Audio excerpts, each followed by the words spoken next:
Vieil homme inutile.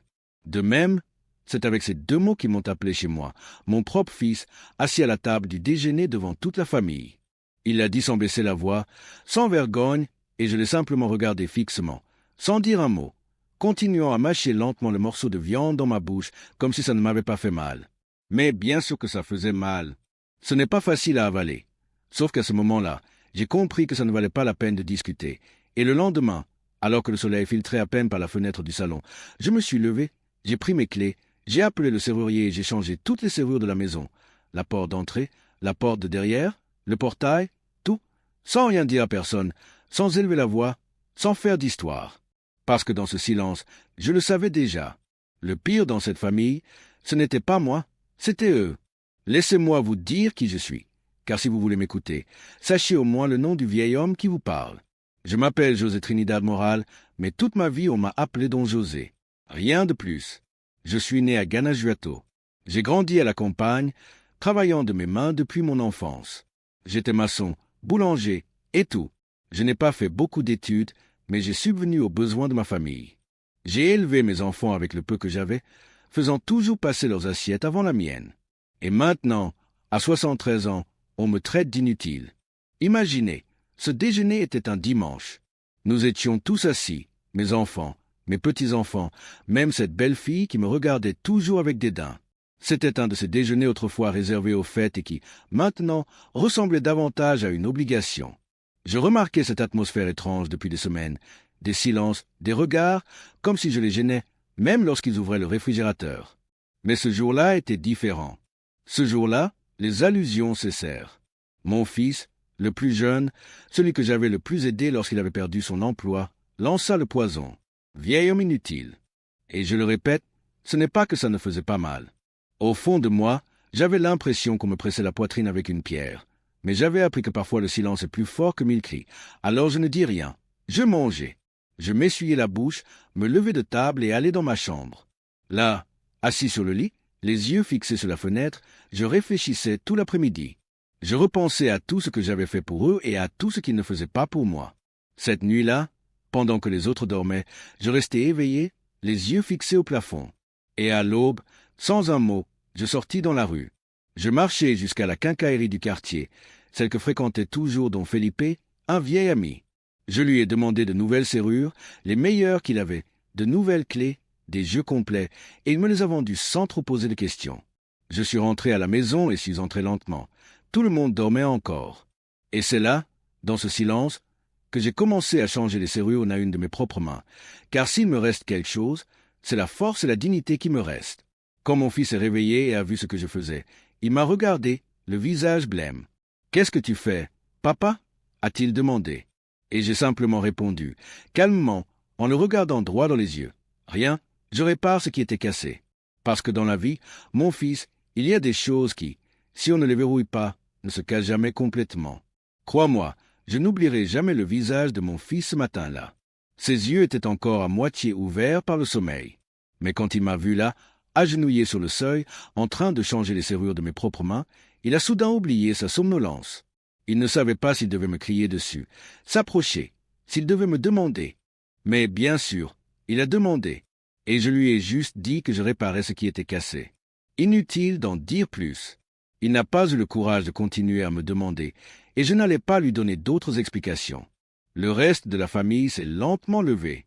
Mes petits-enfants, presque conscients de quoi que ce soit, observaient avec curiosité depuis l'escalier. Mes autres enfants, avec cette expression effrayée de ceux qui savent que quelque chose a changé, mais ne comprennent toujours pas comment. Et ma belle-fille, cette femme qui avait toujours été douée pour jouer les victimes. Mais cette fois, elle n'y est même pas parvenue. Elle se tenait dans la cuisine, une tasse à la main, sans dire un mot. Quand j'ai eu fini de démonter la dernière serrure, je me suis lentement levé. Je me suis essuyé les mains avec un vieux chiffon. Je regardais autour de moi et j'ai dit calmement à voix haute pour que tout le monde puisse entendre. À partir d'aujourd'hui, quiconque veut entrer dans cette maison me le demande. Il n'y a plus de clé pour tout le monde. C'est fini. Imaginez le silence qui a suivi. Personne n'osait rien dire, et je n'en attendais pas moins, car même si l'on a l'impression d'être vieux, de ne plus avoir la force, une chose est sûre, le respect. Et si cela doit s'apprendre par les actes, qu'il en soit ainsi. Quelques longues minutes s'écoulèrent, pendant lesquelles chacun retourna à ses occupations. Certains firent comme si de rien n'était, d'autres se fendirent, mais je n'allais pas reculer, pas après tout ce que j'avais enduré. Je m'assis dans mon fauteuil habituel, celui près de la fenêtre de la salle à manger. De là, je voyais tout, la rue, la cour, l'entrée. J'alluma une cigarette, même si je n'aurais pas dû, à cause de mes poumons, et je continuais à réfléchir, à me souvenir d'avant, de l'époque où j'avais construit cette maison de mes propres mains. Parce que je ne l'avais pas achetée toute faite, n'est-ce pas, monsieur? Nous l'avons construite petit à petit, avec des économies, avec des efforts, brique par brique, toit par toit, et dire que maintenant il voulait me faire sentir comme si j'étais un obstacle. Mon fils, celui qui me traitait d'inutile, s'est approché au bout d'un moment. Il marchait lentement, comme quelqu'un qui allait demander quelque chose sans oser, et m'a demandé « Papa, était-ce vraiment nécessaire ?» Je l'ai regardé fixement. Je lui ai parlé d'une voix calme et ferme. « Tu crois que j'aime ça? Tu crois que je suis contente de changer les serrures, de me demander qui laissait entrer? Non, mon fils, mais il y a des choses qu'on fait non pas par envie, mais par contrainte. » Il est resté silencieux, et après quelques secondes, j'ai lâché quelque chose que j'ai gardé en moi depuis longtemps. Quand vous étiez enfant, combien de fois vous ai-je enfermé? Toi et tes frères et sœurs? Dehors? Combien de fois ai-je verrouillé la porte pour vous empêcher d'entrer? Non, jamais, a-t-il répondu en baissant les yeux. Alors, comprends. Aujourd'hui, je le fais parce que je n'ai pas d'autre choix. La conversation n'a pas été longue, elle n'était pas nécessaire. Il est reparti avec les autres, et je suis resté là, à regarder par la fenêtre, à revoir le quartier que je connaissais déjà par cœur. Les mêmes rues, les mêmes visages, sauf que maintenant, tout semblait différent. Pendant la journée, pas de grosses bagarres ni de cris. Chacun a trouvé sa place. Certains ont commencé à envoyer des SMS, d'autres sont allés s'enfermer dans leur chambre, mais je savais que les commentaires ne tarderaient pas à arriver. Et c'est ce qu'ils ont fait. Cet après-midi-là, alors que je balayais le jardin, j'ai entendu des voix graves venant de la cuisine, qui se disputaient entre eux. Qu'est-ce qu'on fait maintenant? Papa est devenu fou. Et s'il appelle un avocat? Des choses comme ça. Il pensait que je n'écoutais pas, mais avec l'âge, on apprend à aiguiser son oreille pour l'essentiel. Ce soir-là, pendant le dîner, tout était silencieux. Personne n'osait me regarder en face. Et au lieu de me sentir mal, j'ai ressenti quelque chose que je n'avais pas ressenti depuis longtemps. La paix, car après tant de temps à digérer, j'avais enfin posé une limite. J'avais enfin compris que je n'étais pas un objet qu'on jette quand on n'en a plus besoin. Après avoir dîné, je me suis levé, je suis allé dans ma chambre et, avant d'aller me coucher, j'ai pris un vieux carnet que je garde dans un tiroir. J'y ai noté les choses importantes, noms, dates, documents. J'ai commencé à les relire car, même s'ils ne l'avaient pas remarqué, la maison était toujours à mon nom. Je n'avais jamais modifié l'acte de propriété ni désigné qui que ce soit d'autre comme propriétaire. Et là, ce soir-là, j'ai pris une décision encore plus importante. Mais je vous en parlerai plus tard, car l'histoire n'est pas terminée.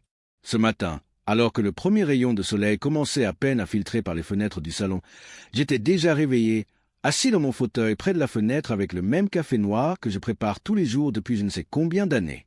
J'ai à peine dormi cette nuit-là, mais ce n'était pas parce que j'avais déjà décidé quelque chose de plus important que de simplement changer les serrures. C'était déjà fait. Il était temps de passer à l'étape suivante, mettre les choses au clair une bonne fois pour toutes, afin que ce qui s'était passé la veille à la table du déjeuner ne se reproduise plus. Tout en sirotant mon café, je regardais par la fenêtre le quartier, les mêmes arbres, la même rue, mais avec une perspective différente. Car lorsqu'on prend de vraies décisions, on commence à tout voir différemment, plus calmement, avec moins de bruit intérieur. Je n'avais ni colère ni tristesse, seulement cette fermeté qu'il faut parfois invoquer là où il semble qu'il ne reste plus rien. À 8 heures précises, je me suis levé lentement. Je suis allé dans ma chambre et j'ai pris une de ces grandes enveloppes jaunes dans le tiroir de la commode où je rangeais tous mes papiers importants. Actes, reçus, lettres. Voilà ce qu'il me fallait. L'acte de propriété de la maison, à mon nom, signé il y a plus de 40 ans. Et un autre bout de papier, un numéro que j'avais noté depuis un moment, mais que je n'avais pas voulu utiliser jusqu'à ce jour. Les coordonnées d'un avocat, une vieille connaissance, de ceux qui respectent encore les hommes adultes. J'ai glissé l'enveloppe dans ma veste, mis mon chapeau et suis sorti discrètement dans la rue pendant que tout le monde dormait. J'ai marché lentement, avec le calme de quelqu'un qui n'est pas pressé, mais déterminé. Le cabinet de l'avocat n'était pas loin, à quelques pâtés de maison de l'avenue principale. L'homme, dont Ramiro, m'a accueilli avec un sourire. Il m'avait déjà rencontré, car des années auparavant, je l'avais aidé à réparer un meuble chez lui. Don José, Quelle surprise de vous avoir amené ici si tôt, m'a-t-il demandé en m'offrant une place. Sans hésiter, j'ai sorti l'enveloppe et l'ai posée sur son bureau. Ramiro, je veux que tout soit en ordre. Je veux m'assurer qu'après mon départ, les choses soient faites comme il se doit, et que, tant que je serai là, personne ne me prenne ce qui m'appartient. Il a ouvert l'enveloppe, examiné les papiers et hoché lentement la tête. Tout est bien conservé, dont José. Voulez-vous faire un testament ou une restriction légale? Je lui ai répondu les deux, mais plus qu'un testament. Je voulais qu'il soit écrit dès maintenant que cette maison ne puisse être vendue, hypothéquée ou touchée sans ma signature et mon autorisation. Ramiro a commencé à préparer les papiers, me demandant des documents et des détails, tandis que je lui racontais brièvement ce qui s'était passé à la maison. Je ne lui ai pas donné de nom. Ce n'était pas nécessaire. Je lui ai simplement dit que mon propre fils avait oublié le respect et que je n'allais pas laisser cela devenir une habitude. Nous sommes restés là environ 1 heure, à signer, lire, mettre de l'ordre dans tout ce qui avait été caché pendant des années. Et quand je suis parti, les papiers déjà prêts sous le bras, j'ai eu, comment dire, l'impression d'avoir été soulagé d'un poids. Car ce n'était plus seulement une question de fierté. C'était une question de loi. Je suis rentré chez moi tout aussi lentement, saluant de temps en temps les voisins qui jetaient un coup d'œil. Il était déjà le milieu de la matinée. Quand j'ai ouvert la porte avec mes nouvelles clés, bien sûr, j'ai vu que tout le monde était déjà réveillé, circulant dans le salon et la cuisine. Certains m'ont regardé entrer, d'autres ont fait semblant de ne pas me voir, mais je n'avais pas envie de discuter. Je suis allé directement à la salle à manger, j'ai laissé l'enveloppe avec les papiers sur la table et j'ai frappé fermement. Je veux que tout le monde s'assoie ici un instant. J'ai quelque chose à dire. Ils se sont approchés, certains avec une expression hostile, d'autres curieux. Mon fils, celui qui avait prononcé ces phrases à table, est arrivé le dernier. Quand tout le monde fut là, je me suis assis aussi, chapeau à la main, et j'ai parlé lentement, comme quelqu'un qui raconte une histoire importante. Je sais que ces derniers jours ont été étranges et que certains pourraient penser que j'ai exagéré en changeant les serrures, mais je veux que vous compreniez tout ceci une bonne fois pour toutes. J'ai construit cette maison de mes propres mains. Cela m'a demandé des années, de la sueur et des sacrifices, et à ce jour, elle est toujours à mon nom. Aujourd'hui, j'ai consulté un avocat et signé des papiers pour que cela soit plus clair que jamais. Personne ne peut vendre, déménager ou décider quoi que ce soit concernant cette maison, sauf moi. Et quand je ne serai plus là, les choses seront partagées comme le dit le papier, pas comme vous le déciderez. J'ai vu leurs regards échanger, leurs murmures. Certains ont commencé à protester doucement, d'autres sont restés silencieux. Et je vais vous en dire plus. J'ai continué. Le respect ne s'achète ni ne s'hérite, il se mérite. Si vous me respectez, cette maison restera la vôtre. Sinon, eh bien, ils savent déjà qu'ils ont la porte et que j'ai les clés. Il n'y a eu ni cri ni dispute, juste ce silence épais qui persiste quand on dit les choses sans détour. Mon fils a baissé la tête. La belle-fille a croisé les bras. Mes petits-enfants, ces pauvres petits, ne comprenaient même pas ce qui se passait. Je me suis levé, j'ai pris l'enveloppe et, avant de retourner à ma chaise, j'ai conclu par une phrase prononcée sans élever la voix. Je préfère être seul chez moi qu'avec quelqu'un d'autre et me sentir importune. À vous de voir. Et je suis parti, laissant chacun penser ce qu'il voulait, car parfois, la meilleure façon d'enseigner est par l'exemple, pas avec des mots creux. Mais bien sûr, cela ne signifiait pas que tout était réglé, car il y a des choses qui, même dites à voix haute, mettent du temps à se régler. Et ce qui s'est passé après ce jour-là, eh bien, c'était une autre histoire. Les jours qui ont suivi ce matin-là étaient, comment dire, plus calmes à l'extérieur, mais pas à l'intérieur. La maison semblait différente. Il n'y avait plus de rire forcé, ni de farce de mon fils. C'était comme si tout le monde marchait sur la pointe des pieds, veillant à ne pas me mettre en colère, comme s'il savait que cette fois, j'avais posé des limites sérieuses. Et je dois avouer quelque chose. Je n'étais pas contente. Je ne l'ai pas fait par fierté, mais par nécessité, car on peut être un bon père, un bon grand-père, une bonne personne, mais il arrive un moment, si on n'inspire pas le respect, on est ignoré. Chaque matin, je poursuivais ma routine habituelle. Je me suis levé tôt, j'ai préparé mon café noir et je me suis assis dans le fauteuil près de la fenêtre. De là, je regardais passer les voisins, saluais tous ceux qui me reconnaissaient et réfléchissais longuement. Je repensais à tout ce que j'avais traversé, à tout le travail que j'avais fourni pour construire cette maison, à comment j'en étais arrivé là. Parfois, je me demandais quand le respect entre père et fils avait disparu, car il n'en a pas toujours été ainsi. Quand mes fils étaient petits, ils me regardaient comme si j'étais l'homme le plus fort du monde. Mais les années, les aléas de la vie, changent les gens, et parfois empirent. Un après-midi, alors que je balayais le jardin, ma plus jeune petite fille s'est approchée de moi. Elle avait l'air sérieux de quelqu'un qui veut demander quelque chose, mais n'ose pas. Et moi, sans la regarder directement, j'ai continué à balayer et j'ai dit « Dis-moi, ma fille, ne laisse pas subsister tes doutes. » Elle est restée silencieuse un instant, puis a dit « Grand-père, pourquoi as-tu changé les clés ?» Cette question m'a frappé doucement mais fermement, car c'est là que j'ai compris que pour les enfants, les choses ne sont pas toujours aussi claires que pour nous, les adultes. Je me suis penché un peu, m'appuyant sur le manche à balai, et j'ai répondu « Parce que parfois, pour que les adultes comprennent, il faut faire des choses qui paraissent étranges. Ma fille, mais c'est pour qu'ils n'oublient pas que le respect passe avant tout. » Elle hocha la tête sans poser d'autres questions, et dans son regard, je vous jure, j'ai vu quelque chose que je n'avais pas vu dans les yeux de qui que ce soit dans cette maison depuis longtemps. De l'affection. Vraiment, pas de la pitié. Non, de l'obligation, de l'affection.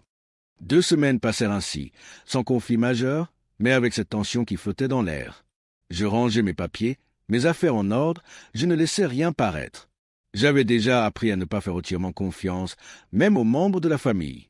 Car en vieillissant, on apprend à voir des choses qu'on ne voulait pas voir avant, comme la façon dont mes enfants se regardaient, parlaient en code, planifiaient les choses, peut-être même réfléchissaient à la façon de prendre le contrôle de la maison avec mes affaires, sans que je m'en aperçoive, jusqu'au jour où l'un d'eux s'est approché, un papier à la main.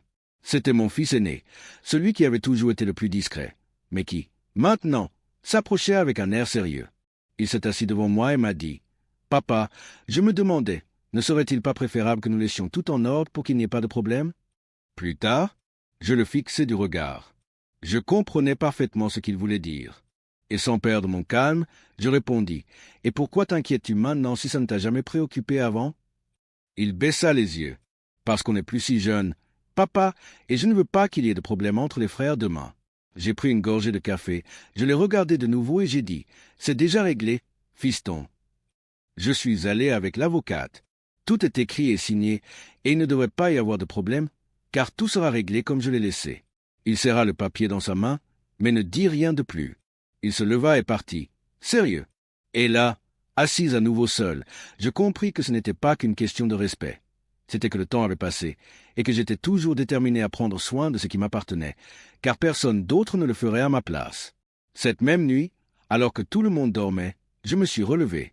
Je suis allé à la cuisine, je me suis servi un verre d'eau et je suis resté là un long moment à contempler la maison. En silence. Chaque brique, chaque meuble, chaque recoin portait un souvenir de moi, de mes efforts, de mon histoire. Et même si, de l'extérieur, elle ressemblait à une maison comme les autres, pour moi, c'était bien plus que des murs et des plafonds. Je me suis promis de ne laisser rien ni personne me l'enlever. Et si un jour je devais partir, ce serait par décision, pas parce qu'on m'avait mis à la porte. Mais ce que j'ignorais, c'est que la décision que j'avais prise des semaines auparavant de changer les serrures et de tout remettre en ordre aurait des conséquences inattendues, car les enfants ne réagissent pas toujours calmement lorsqu'ils se sentent déplacés. Et je le découvrirais très vite. Je n'avais besoin de personne pour me le dire. Je sentais déjà que quelque chose se tramait. Ce n'était pas seulement le silence ou les regards que mes enfants me lançaient par-dessus leur épaule. C'était la façon dont ils baissaient la voix quand j'entrais dans le salon, ou la façon dont ils s'enfermaient soudainement dans leur chambre, leur téléphone portable collé haut. Oreille, pas besoin d'être devin pour savoir quand quelque chose se trame. Dans ta propre maison. Et je vais te dire quelque chose du fond du cœur. Cela ne m'a pas surpris, car quand on cesse de servir ses enfants comme on l'attend, ils ne nous voient plus comme un père, mais comme un obstacle. Et moi, même si cela me faisait mal d'y penser, je l'avais déjà accepté. C'était un mercredi après-midi. J'étais assis dans mon fauteuil habituel, la fenêtre ouverte, à regarder la rue.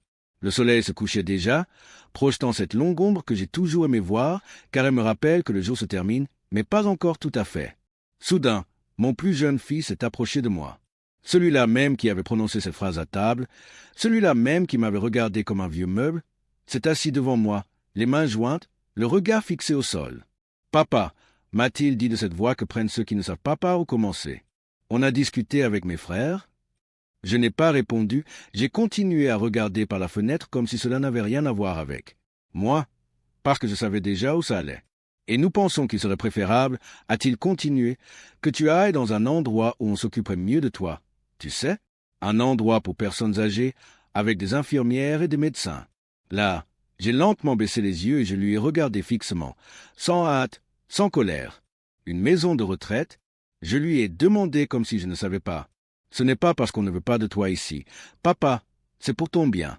Il a osé dire en levant le visage. Je l'ai regardé longuement, puis j'ai pris une grande inspiration et j'ai dit de la voix la plus calme possible. Et ils ont déjà choisi l'endroit. Il a haussé les épaules. Il ne s'attendait pas à ce que je le prenne comme ça. On avait envisagé différentes options. Oui, à ce moment-là, j'ai tout compris. Ce n'était pas juste une question de vouloir me mettre à l'écart.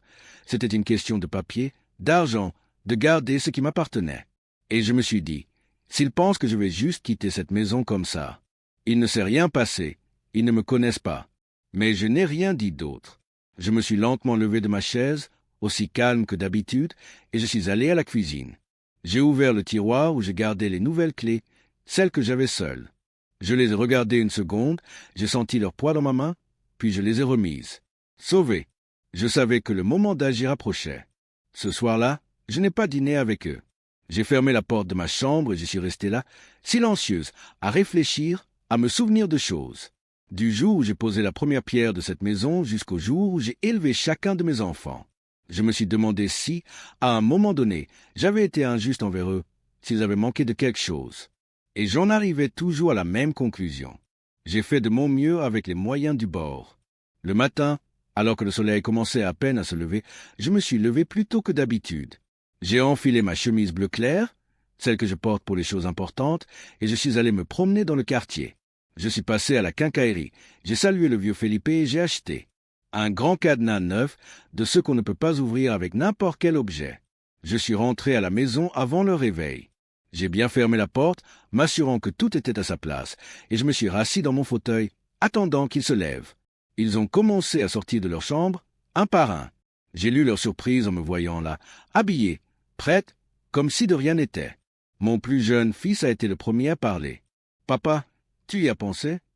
J'ai hoché la tête lentement. Oui, j'y ai réfléchi et j'ai décidé de ne pas aller en maison de retraite. Il a pincé les lèvres d'agacement, mais avant qu'il puisse ajouter quoi que ce soit, j'ai levé la main et j'ai décidé autre chose.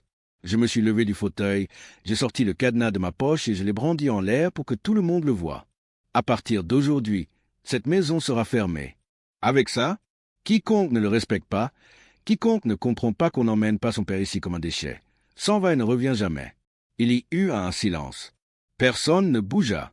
Je me dirigeai vers la porte, cadenassai le portail principal et verrouillai. C'est comme ça, les enfants, leur dis-je en mettant les clés dans ma poche. Ni par des cris, ni par des insultes, mais par des gestes. Et ce fut le silence. Personne ne savait quoi dire. Personne. Ils n'osaient me contredire, car à cet instant, ils comprirent que ce vieil homme inutile avait encore la main ferme pour fermer une porte et ne la remettre qu'après l'avoir ouverte. Après ce matin où j'avais cadenassé la porte, l'atmosphère dans la maison changea du tout au tout. Ce n'était plus seulement le silence gêné d'avant. Il y avait maintenant quelque chose de plus, une tension à couper au couteau. Personne n'osait me parler en face, mais je sentais les regards. J'entendais les murmures en me retournant. Mes enfants étaient toujours là, certes, mais ils marchaient comme sur du verre. Attention à ne pas me mettre en colère. Et moi, assise dans mon fauteuil habituel, regardant par la fenêtre, je sentais que l'ordre était enfin rétabli là où il était. Il le fallait. Mon truc, ce n'était ni la vengeance, ni la colère, c'était le respect. Et si je devais faire sentir à tout le monde que cette maison m'appartient toujours pour qu'ils se souviennent de qui l'a construite, alors je le ferais autant de fois que nécessaire. Un après-midi, alors que je nettoyais mon vieux fusil, celui dont je ne garde qu'un souvenir, un de mes fils s'est approché de moi, pas le cadet, mais celui du milieu. Il s'est assis en silence à côté de moi, les yeux rivés au sol, jusqu'à ce qu'il finisse par lâcher. « Papa, je crois qu'on est allé trop loin. » Je n'ai pas réagi immédiatement. J'ai continué à nettoyer le canon du fusil, comme si ce qu'il venait de me dire n'avait aucune importance. Mais intérieurement, j'ai senti quelque chose bouger, car même en voulant faire fort, même en disant qu'on a besoin de personne, on reste un père. Et pour un fils, reconnaître une telle chose n'est pas une mince affaire. Après avoir essuyé le fusil, je l'ai rangé. J'ai fermé le placard à clé et me suis rassis sur le canapé.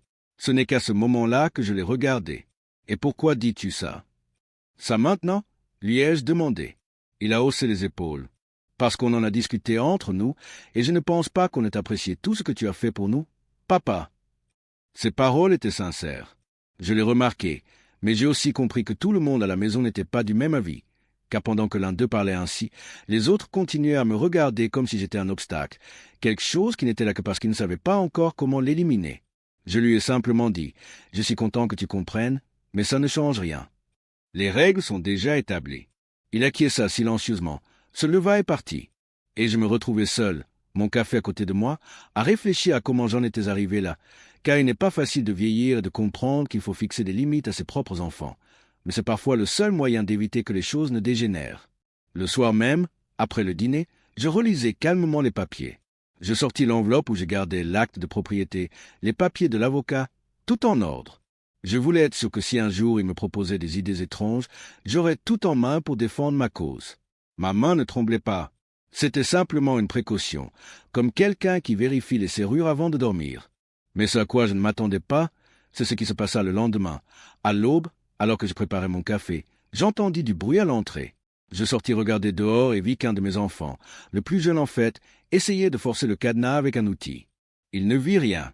Je me suis immédiatement approché.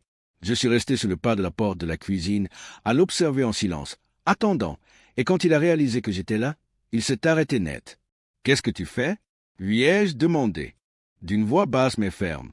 Il s'est retourné, le visage tendu, et il n'a pas su quoi dire au début. « Rien, papa, je vérifiais juste. » Je n'ai pas bien compris l'excuse. Je me suis approché lentement, les mains dans les poches, et je lui ai parlé directement, les yeux rivés sur les siens. « Tu n'as pas besoin de t'expliquer. Je sais ce que tu fais, et je ne te le dirai qu'une fois. Si tu veux rester ici, respecte mes règles. Si tu ne veux pas, prends tes affaires et s'en va. C'est aussi simple que ça. » Il baissa la tête, mais ne dit rien d'autre. Il rangea l'outil dans sa poche et entra lentement. Je restai là, devant le portail, le cœur lourd, mais ferme, car parfois, même si c'est douloureux, il faut prouver qu'on est toujours propriétaire de sa maison. Cet après-midi-là, je pris une décision encore plus difficile. J'appelai de nouveau l'avocat, Ramiro. Je lui demandai de venir à la maison, car je devais tout mettre par écrit encore plus clairement. Et quand il arriva, je lui expliquai, je veux qu'un acte notarié soit établi, stipulant que, tant que je vivrai, cette maison m'appartient, incessible, intouchable, et que toute tentative de m'en expulser ou de modifier les choses sans ma permission sera considérée comme illégale. Ramiro prit note de tout. Il rédigea le document dans la salle à manger, sous le regard silencieux de mes enfants depuis le couloir. Il savait qu'il ne pouvait rien faire. Nous signâmes l'acte, d'une main ferme, et lorsque l'avocat partit, je me rassis sur ma chaise, la tête haute, car c'était la dernière chose que je pouvais faire. J'avais besoin de me sentir en paix. Mais bien sûr, on ne peut jamais être totalement confiant. Et ce qui s'est passé quelques jours plus tard m'a montré que même en affrontant tous les obstacles juridiques, certaines choses ne peuvent se résoudre que d'une seule manière. Avec du caractère, de la présence, avec le mot juste. Et c'est pour que tu n'imagines pas que ce soit si facile. Plusieurs jours passèrent. La maison demeura plongée dans un silence tendu, comme si chacun attendait de voir qui oserait le briser en premier. Je poursuivis ma routine habituelle, me lever tôt, préparer mon café noir, balayer tranquillement la terrasse, inspecter les plantes près de la fenêtre. Et même si, extérieurement, tout semblait pareil, je savais qu'à l'intérieur, quelque chose bougeait, car après ce qui s'était passé avec le cadenas et l'avocat, aucun de mes enfants ne m'avait plus jamais adressé la parole. Mais je ne suis pas naïf, mon fils. On peut vieillir, perdre ses cheveux, la force de ses mains, mais l'esprit, si on en prend soin, continue de fonctionner. Et je remarquais leurs mouvements, leurs sorties, leurs appels, les visiteurs qui arrivaient.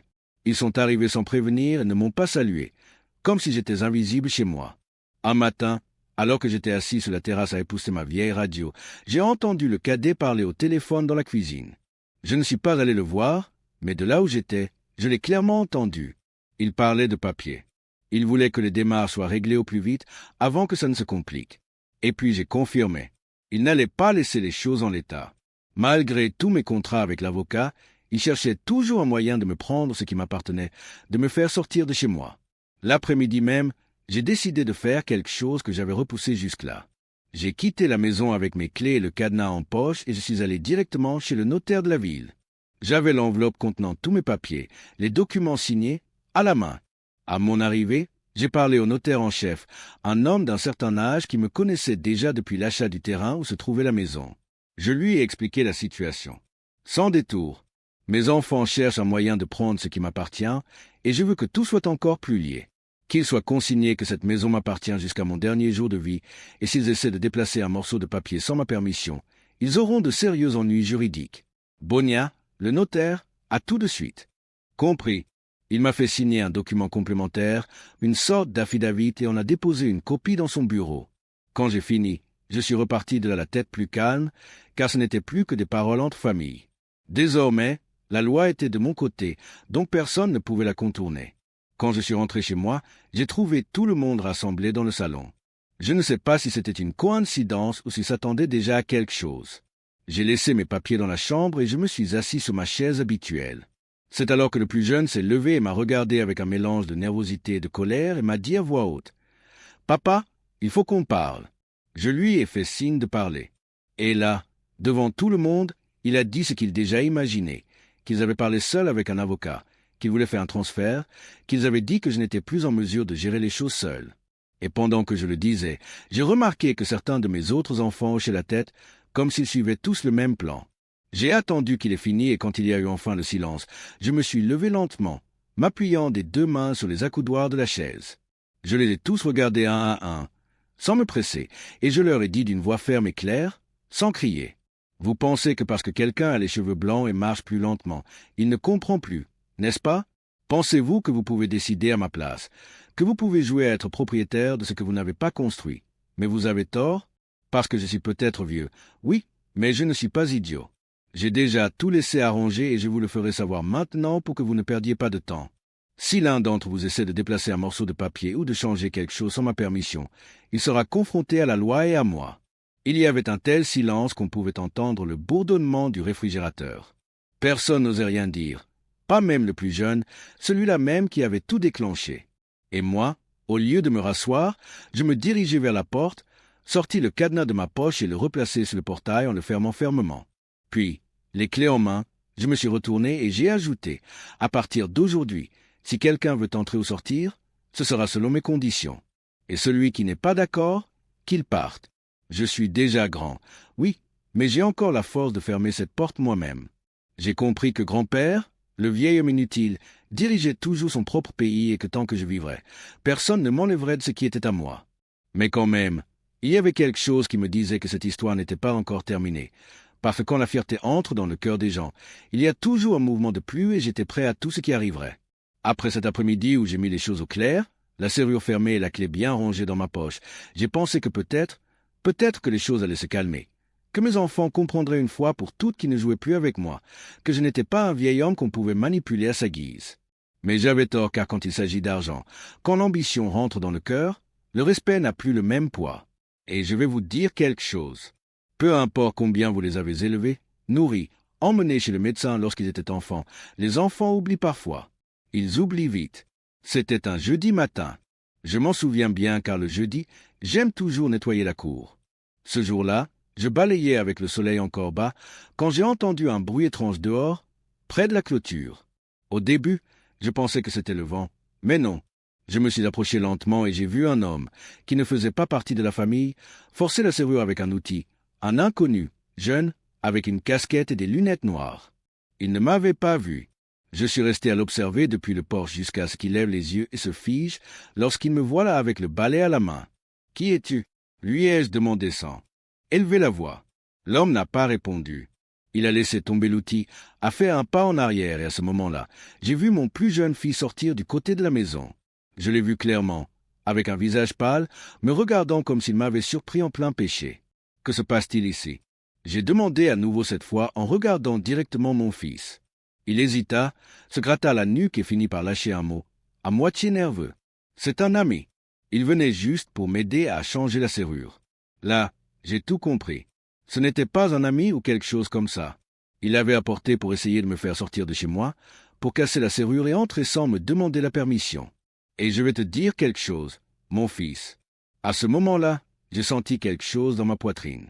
Ce n'était pas de la tristesse, ce n'était pas de la colère, c'était une froide certitude de ceux qui blessaient, mais on ne pleure pas. Nous sommes donc arrivés à ce point. J'ai dit sans bouger, amenez des étrangers dans la maison de votre propre père pour forcer une porte. Il baissa la tête. L'homme est reparti précipitamment, presque en courant, laissant l'outil posé sur le sol. Je me suis penché, je l'ai ramassé calmement et je l'ai remis à mon fils dans sa main. « Prends ça, dis-je, et écoute-moi attentivement. La prochaine fois que tu essaieras quelque chose comme ça, je ne parlerai pas. J'appellerai la police et c'est tout. » Il hocha la tête en silence, prit l'outil et entra. Je suis resté là encore un moment, le cœur battant lentement, à regarder le portail. La clé était toujours dans ma poche et elle y resterait aussi longtemps que je respirais. Le même après-midi, après ce qui s'était passé, j'ai décidé de ne pas rester seul avec cette colère. J'ai pris le téléphone, j'ai appelé don Ramiro, l'avocat, et je lui ai demandé de revenir une fois de plus. Quand il est arrivé, je lui ai raconté tout ce qui s'était passé, détail par détail. Il m'a dit sérieusement, « Don José, ce n'est rien d'autre qu'une simple dispute familiale. C'est autre chose. Si tu veux, nous pouvons dresser un rapport et avertir les autorités. » J'y ai réfléchi un instant en regardant mes mains, qui ne sont plus aussi fortes qu'avant, mais qui sont toujours utiles pour écrire, pour signer. « Faites-le, lui ai-je dit. Je veux que tout soit par écrit, si nécessaire, qu'il se présente à la maison. Faites comprendre à mes enfants que ce n'est plus un jeu. » La même nuit, j'ai signé le procès-verbal et le lendemain, 2 agents sont venus à la maison avec l'avocat. Ce n'était pas un scandale, ce n'était pas nécessaire. Ils sont simplement entrés, ont pris note, ont laissé l'avis collé sur la porte principale. Mes enfants l'ont vu. Certains se sont énervés, d'autres sont restés silencieux, mais personne n'a osé me dire quoi que ce soit directement. Je me suis assis sur ma chaise habituelle, j'ai allumé la radio et j'ai continué ma vie. Car à ce moment-là, la seule chose qui comptait pour moi était d'avoir la paix.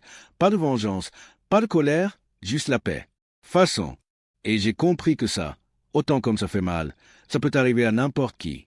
Mais j'ai aussi compris autre chose, qu'on ne perd que ce qu'on ne défend pas, et je n'étais pas prêt à perdre autre chose. Et même si ce chapitre semble être la fin, en réalité il manquait encore un détail qui remettrait tout à sa place, un détail auquel même mes enfants ne s'attendaient pas. Parce que parfois, quand on croit avoir tout vu, la vie se charge de vous offrir un dernier tour. Les jours qui ont suivi la visite des agents ont été un silence presque total dans la maison. Il n'y a eu ni rire ni bagarre, pas même la télévision allumée. Chacun semblait seul, marchant lentement, comme si la maison n'était plus la même. Et c'était en partie vrai. Ce n'était plus l'endroit où chacun faisait ce qu'il voulait. Maintenant, c'était moi qui établissais les règles. Et je vais vous dire une chose, ce n'est pas facile de vieillir et de devoir imposer un tel respect avec force, mais parfois il n'y a pas d'autre moyen. Un après-midi, alors que je balayais le jardin avec le même soin que d'habitude, un de mes petits-enfants s'est approché de moi. Le plus âgé avait environ 20 ans vieux. Déjà, grand, maigre, avec ce visage de ne toujours pas savoir où il en est dans la vie. Il est resté là un moment, debout à côté de moi, sans dire un mot, et au bout d'un moment il m'a laissé partir. « Grand-père, on dit que tu ne devrais plus vivre seul. » J'ai posé mes mains sur le balai, je l'ai regardé lentement et je lui ai demandé « Qu'en pensez-vous » Il baissa la tête. « Je ne sais pas, je dis juste ce que j'ai entendu. » Je l'ai regardé un moment de plus et j'ai répondu calmement « Tu peux être entouré de gens et rester seul, chérie. L'important n'est pas combien de personnes sont dans la maison, mais qui vous respecte vraiment. » Il hocha la tête comme s'il comprenait quelque chose pour la première fois et me laissa à nouveau seul avec mes pensées. Mais ce même jour, vers la nuit, quelque chose s'est produit auquel je ne m'attendais pas. J'étais déjà allongé avec la radio à faible puissance lorsque j'ai entendu un grand bruit à la porte d'entrée. Je me suis levé lentement. Sans me précipiter, j'ai attrapé ma canne au cas-où et je suis sorti dans le couloir. J'ai vu des ombres bouger dehors, des gens qui parlaient doucement et puis j'ai compris. Ils essayaient de rentrer à nouveau. Cette fois, pas en secret, cette fois devant. Je n'ai pas allumé la lumière, je suis resté là à attendre en silence. Au bout d'un moment, la porte s'ouvrit. Quelqu'un avait cassé la serrure. 2 de mes enfants, le plus jeune et le milieu, sont entrés avec des visages tendus, comme s'ils étaient venus faire quelque chose qu'on ne pouvait plus arrêter. Que font-ils? Ai-je demandé dans l'obscurité. Ils se sont arrêtés, surpris de me voir là, sans peur. Le plus jeune parla le premier. « Papa, ça ne peut plus continuer comme ça. Il ne peut pas continuer à nous enfermer tous. Cette maison appartient à tout le monde. » Là, j'ai ressenti quelque chose que je n'avais pas ressenti depuis longtemps. Pas de colère, pas de douleur, un calme froid et ferme, comme quelqu'un qui sait déjà exactement ce qu'il doit faire. De tous, dis-je en faisant un pas vers eux. À tout le monde ou à moi? Ils se regardèrent, sachant quoi répondre. Alors je leur ai dit, « Demain, vous allez avoir une surprise. » Et je vous assure qu'ils ne vont pas aimer ça.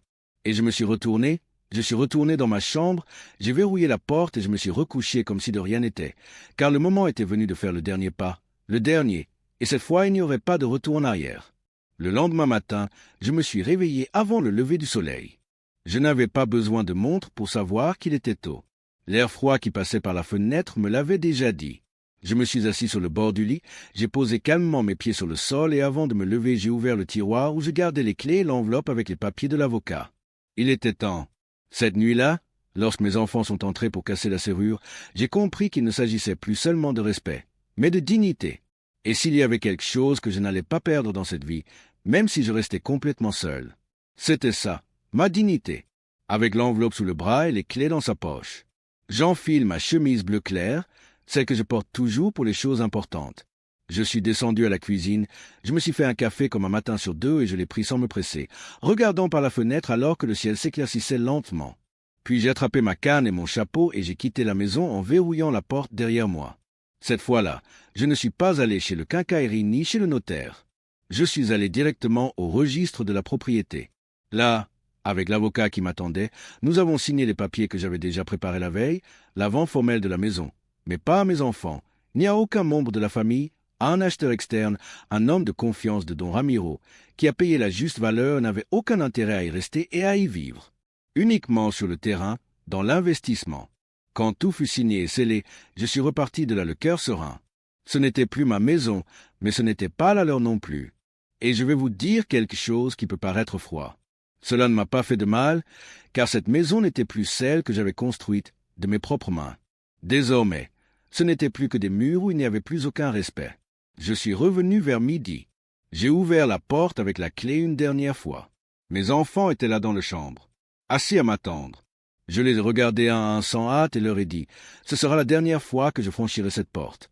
La maison ne m'appartient plus, je l'ai vendue. » J'ai vu comment leur visage changeait de couleur. Certains se levèrent brusquement, d'autres restaient immobiles sans comprendre. « Comment l'as-tu vendue » demanda le plus jeune, presque en criant. Au moment où vous l'entendez, j'ai répondu en m'appuyant sur ma canne. La maison ne nous appartient plus. Dans quelques semaines, ils devront trouver un autre endroit où vivre. Le silence qui est resté après cela ne peut être expliqué par des mots. C'était comme si le temps s'était arrêté. Et moi seul, je me suis approché de la table, j'y ai laissé les clés avec l'enveloppe vide et j'ai ajouté « Je leur ai donné toute ma vie. Je les ai élevés. J'ai pris soin d'eux. Je les ai défendus et ils m'ont encore traité de vieil homme inutile.